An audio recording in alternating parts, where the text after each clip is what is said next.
Yo YouTube, what's going on? It's your boy BlackBoye, and we're back today with a very heavily requested YouTube video, and that is going to be my XDefiant settings. And I'm going to go through all of my settings, explaining here and there a few of the things I changed, why I did so, and a couple of recommended settings that I think everyone should try and test and see if it works for you. So yeah, I hope you guys enjoy this video. Alright, so heading into my settings, obviously we'll start off with the gameplay and UI. So obviously gameplay input, I primarily play on controller. Alright, so field of view, I play 110 field of view. I wouldn't go below 100, and then obviously the max is 120. You can play on 120 if you're comfortable playing on 120. I did for a little bit, but I've been playing around, messing around with this field of view, so this is still changing. But yeah, at the moment it's been at 110 for like the last 2-3 days. ADS field of view, you want to keep that as consistent. ADS behavior, honestly, up to you. I play hold. ADS sensitivity transition, instant. So melee during ADS, I have that on so that I can still punch people or, you know, gun butt people when I'm aim down sight. Aiming interrupts reload. Now I have that off because I don't want, when I'm reloading my gun, if I aim down sight when I see someone, I don't want it to cancel the reload. So I have that turned off. Personal preference, it's just something I don't like because I tend to have a habit of when I'm in the middle of reloading, I'm already aiming for my next target. So for me, it makes sense to have this off completely. Crouch behavior, again, another personal preference. I play on hold personally because I use paddles. Sprint behavior, I have this on tap, but I also play with auto sprint on. So again, it doesn't really matter. Auto sprint threshold, I have this on 1. Sprinted interrupts reload, I have this off. I don't want my sprints to interrupt my reloads either. But again, it's personal preference. You can leave this on if you wanted to. Slide behavior, tap or hold. I've messed around with both. I can't tell which is better. I play with paddles and they both. I mean, sliding in this game at the moment feels really janky anyway. I find that when I do a lot of my slide jumps, even when I'm not holding slide, I land in a slide or I land crouched, and it really annoys me. So I think it's a bug, and I hope it's not because of these settings, because I do keep changing them and it doesn't seem to make a difference, so we'll see. Auto reload weapon, auto switch weapon, I have those both on. Auto grab ledge, I have this off, just so I have more control over my movement. Walk behavior I have on hold, but again, doesn't matter. I have auto sprint, so I don't really walk in this game. And scoreboard behavior I have on hold.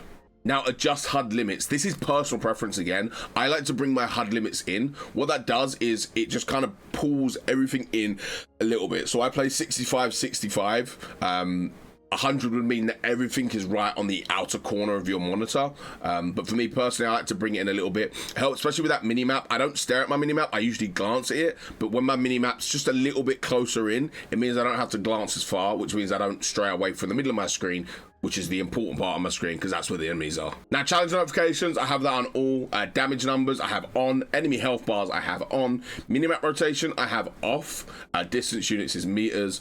And then FPS display, ping display, network info on, because I want to know when I'm lagging or when I'm dropping frames or what my ping is.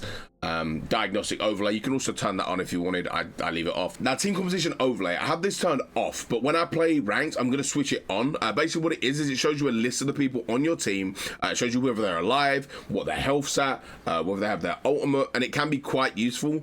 So in a competitive setting, I would turn this on, but when I'm just playing pubs, I don't want an extra thing on my screen, so I just turn it off. But yeah, I would turn this on for competitive, or you could try to turn it on anyway and see if it helps you in game, because it might help you understand what your team's doing. Now, I'm going to skip mouse and keyboard because obviously I don't play mouse and keyboard, so we'll go straight to controller. Now, the controller settings. On controller, my button layout, I play as brawler. Basically what that does is that switches the right stick and the B button.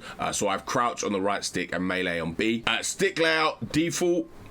Aim assist standard, aim assist strength I play -1, and aim assist follow I play -2. Now the reason I play with aim assist strength -1 and aim assist follow -2, again, it's just personal preference. I played around with them at -10, and then I basically gradually brought them back until I started to feel like there was a good balance. I think you could probably even go further if you wanted to. Like you could go -3, -3.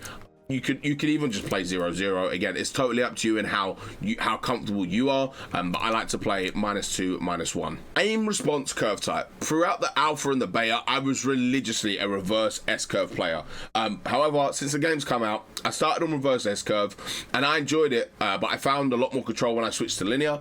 So I've switched to linear. Gives me a bit more precise and raw aim, and means that I'm able to track better. And then obviously with a little bit of the minuses in terms of my aim assist as well, it gives me a little bit more control when I'm playing on linear. I would give linear a go. If you play standard, try linear out. It might actually help you. But again, it's always personal preference. So if you don't like linear, you can play standard. If you don't like either of them, you can play reverse S-curve. But for me personally, linear is the best. Now moving on to my sensitivity. Now this has changed so much since the game's come out. I mean, I've been as high as 70 on my horizontal and as high as like 50 with my vertical, maybe even higher than that, maybe like 55, 60. I think once I was playing 70, 60. But I've settled on 45, 40.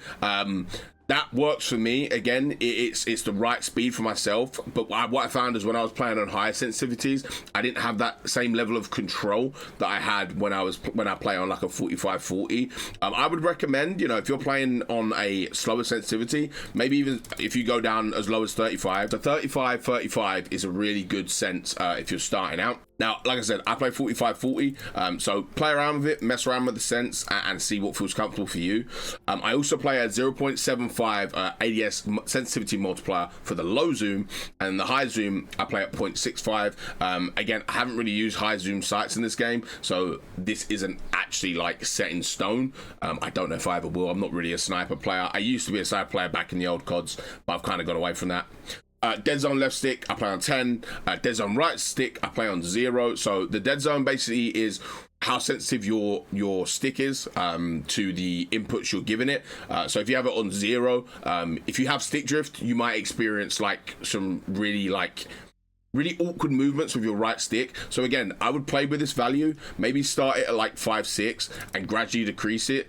If you then notice that you're getting like really bad stick drift, just bump it back up, because you want your control, you want your right stick to be on the edge of like responsiveness, but you don't want it to be like moving on its own and just like flying left, right and center when you don't want it to.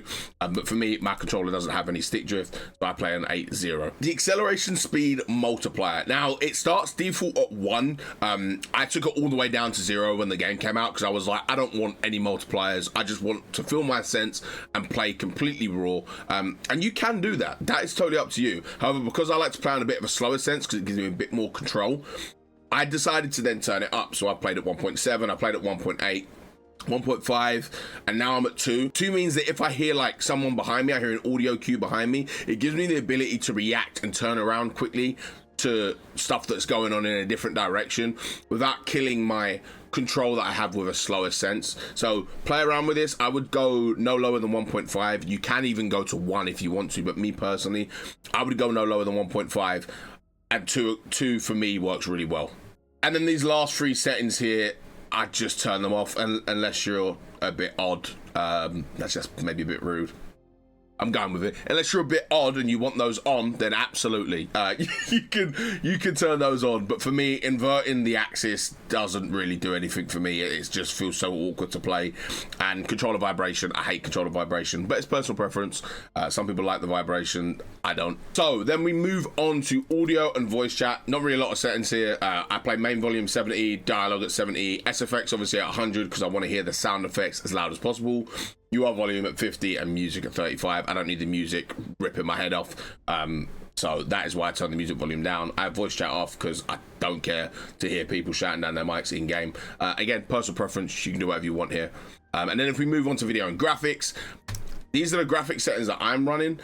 So I run windowed full screen, but if you could just run full screen, run full screen. Mine's got a bit of a bug at the moment where if I try to change it to full screen, it doesn't let me alt tab out of my game, and then it always automatically sets it back to windowed full screen. So I've just left it. But yeah, if you can play full screen, do it. You'll get better frames per second if you can just run regular full screen. And this isn't even a windowed full screen anyway. It says windowed full screen, but it's actually full screen. So again, like I said, I think it's a bug. Then I have obviously my display monitor as my monitor. Triple buffering I have turned off. Reduce latency I have turned on. NVIDIA reflex low latency I have on. You can go on plus boost, but I just go on. Brightness at 15, contrast at 15, DX12 renderer on, and then my graphics quality. So I have all of my graphics basically turned all the way down because I want the most frames per second.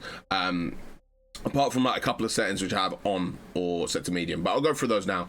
So we have VSync mode turned off. My frame rate limit, set this to the frame rate limit of your monitor.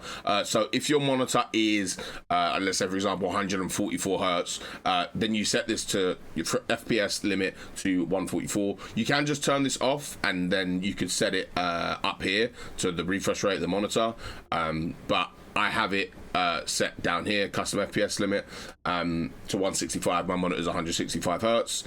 Shadow quality low, spot shadows low, spot shadow resolution low. That was hard to say. Contact shadows off. Resolution scale 100%. Sharpening I have it 10. Particle detail low. Volumetric fog low. Global reflection quality low. Local reflection quality off. Vegetation, what the?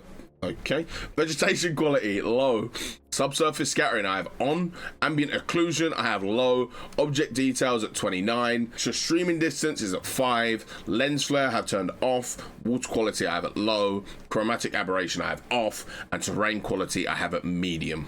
And a bit of a bonus setting that I imagine most of you will have set to default. I go into language and accessibility and I scroll down to accessibility settings. Colorblind mode, I have mine set to protanopia, and it will show you on the right here what it does. So your teammates become blue and enemies become yellow. So, but this is shown by this yellow dot here. This is an enemy, and obviously the healing thing as well. For me, I struggle in games with red. Now, I'm not colorblind, but I struggle with like a red dot on my screen. This isn't for everyone, but for me, I struggle with red dots. So what this does is it turns all my enemies to yellow. So I'll show you a bit of gameplay here on screen so you can see what this looks like.